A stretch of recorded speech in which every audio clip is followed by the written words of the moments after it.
दोस्तों, प्यार सरहदें नहीं देखता, मजहब नहीं पूछता, जात पात से ऊपर होता है।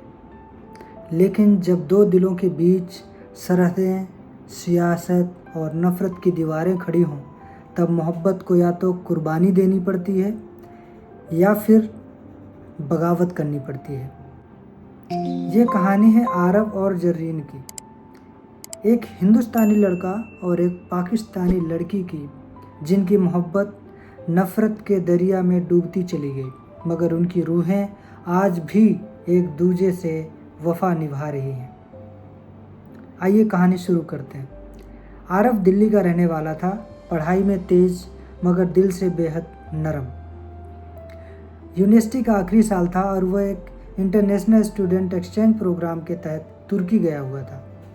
वहीं उसकी मुलाकात हुई जर्रीन से, लाहौर की एक मेधावी छात्रा जो अपनी मासूमियत और अदाओं से सभी का दिल जीत लेती थी।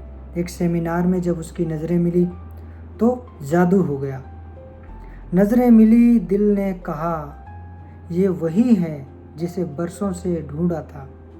नज़रें मिली और दिल ने कहा ये वही है जिसे बरसों से ढूंढा था। अजनबी थी वो, पर लगता था जैसे रूह में बसी हो। दोनों की मुलाकातें बड़ी, बातें लंबी होने लगी। उन्हें ये समझते देर न लगी कि वे अब एक दूसरे के बिना अधूरे हैं। आरव और जर्रीन को मालूम था कि उनके मुल्कों के बीच नफ़रत की एक लंबी दीवार खड़ी है, मगर मोहब्बत तो दीवारें तोड़ देती है ना। एक शाम इस्तांबुल की एक पुरानी गली में चलते हुए जर्रीन ने कहा, क्या हमारा प्यार हमारे देशों की नफ़रत को जीत पाएगा? आरव मुस्कुराया और बोला, अगर मोहब्बत में सच्चाई है तो कोई भी सरहद हमें जुदा नहीं कर सकती। सरहदें लकीर हैं, दिलों की नहीं होती। सरहदें लकीर हैं, दिलों की नहीं होती। मोहब्बत में बंदिश कोई नहीं होती। तू पाक की हो या मैं हिंद का वासी, दिल में जो है वो सियासत से नहीं झुकती। एक महीने बाद प्रोग्राम ख़त्म हुआ और लौटने का वक्त आया। जर्रीन लाहौर और आरव दिल्ली लौट गया। Phone call, video call, chat, यह उनका सहारा था। पर जैसे जैसे वक्त बीतता गया, रिश्ते पर हकीकत का साया गहराने लगा। जर्रीन के घर वालों ने उसके लिए रिश्ता देखना शुरू कर दिया, एक आर्मी अफसर का बेटा, और आरव के घर वाले ने भी उसकी बिरादरी में शादी करवाने का दबाव देने लगे। एक रात जर्रीन का फ़ोन आया और उसने कहा, अगर मैं मना करूंगी तो अब्बू जान खुद को नुकसान पहुंचा लेंगे। आरव खामोश हो गया, उसकी आंखों में आंसू बहने लगे, दुखी हो गया। कुछ रिश्ते ताउम्र अधूरे रह जाते हैं, कुछ रिश्ते ताउम्र अधूरे रह जाते हैं, ख्वाब बनकर पलकों पे सोते रह जाते हैं। जो मिल नहीं पाते वही सबसे ज़्यादा याद आते हैं। जर्रीन ने आखिरकार शादी के लिए हामी भर दी।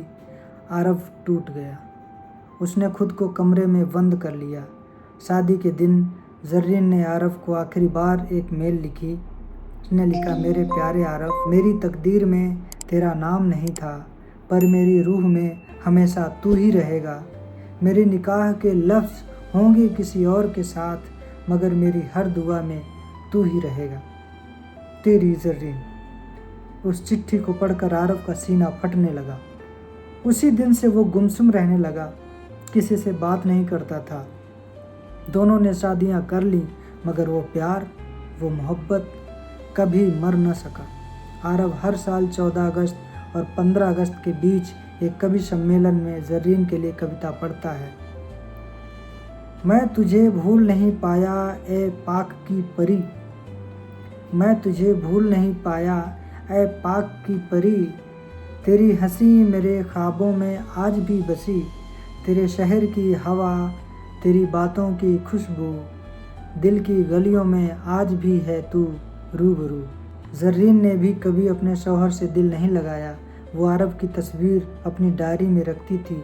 जब जब अकेली होती थी, उसकी आंखें उस तस्वीर से लिपट कर रोती थी। 2024 की बात है, दोनों की उम्र लगभग 50 के पार हो चुकी थी। एक अंतर्राष्ट्रीय साहित्य महोत्सव में दोनों को बतौर प्रतिनिधि बुलाया गया बर्लिन में। वहीं 27 साल बाद जब दो बूढ़ी आंखों ने एक दूसरे को देखा तो ना कोई सवाल था ना कोई जवाब, बस दो गालों से आंसुओं की लकीरें बह रही थीं। जिसे पाया नहीं पर चाहा सबसे ज़्यादा, जिसे पाया नहीं पर चाहा सबसे ज़्यादा, वही मोहब्बत वही यादें सबसे खास रहीं। आरव और ज़र्रीन दो मुल्कों के बीच पनपी एक मोहब्बत का नाम है जो किसी किताब में नहीं बल्कि उन अधूरे ख्वाबों में ज़िंदा है जो आँखों में रहते हैं मगर पूरे कभी नहीं होते। ऐसी ही अगली कहानी के लिए हमें सब्सक्राइब करें, लाइक करें। शुक्रिया।